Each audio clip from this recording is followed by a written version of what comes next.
Kad smo bili mali, voleli smo slatkiše i nismo se svađali oko čokolada. Voleli smo sve ljude i nismo se delili.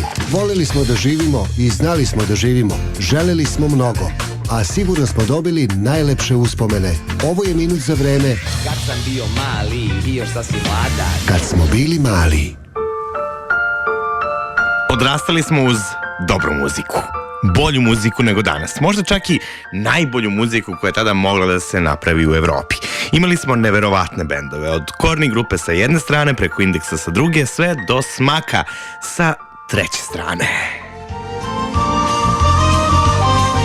A baš Smak ne bi nikako bio Smak da nije bilo jednog čoveka. Verovatno najpopularnijeg klavijaturiste kog smo imali u bivšoj Jugoslaviji, ali i kasnije. Legende našeg grada i čoveka koji je od Smaka sigurno napravio jedan od najboljih domaćih bendova.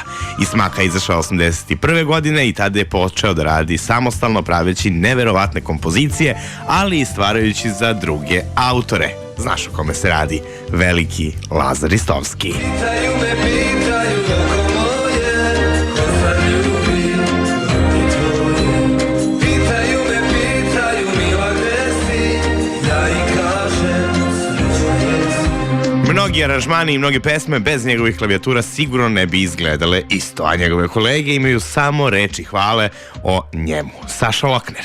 On nam je bio onako velika lestvica koju smo trebali da dostignemo kad smo se odlučili da radimo naos zajedno.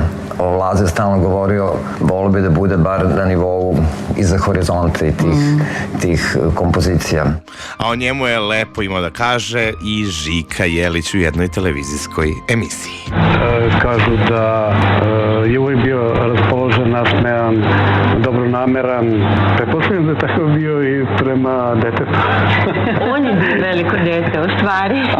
On je bio pravo veliko dete. Pre 10 godina Laza nas je napustio suviše rano u 51. godini, ali ono što je on uradio i sa Smakom i kasnije sa Oliverom Mandićem i u solo karijeri, a naravno i sa Bijelim dugmetom, ostaje zabeleženo za sve nas i sigurno Laza ostaje jedan čovek koga ćemo se sećati i čiju muziku ćemo slušati zauvek, jer nas podsjeća na detinjstvo i na jedno i tekako lepo vreme. Kad smo bili mali i sutra u 10:10 samo na Radio 3.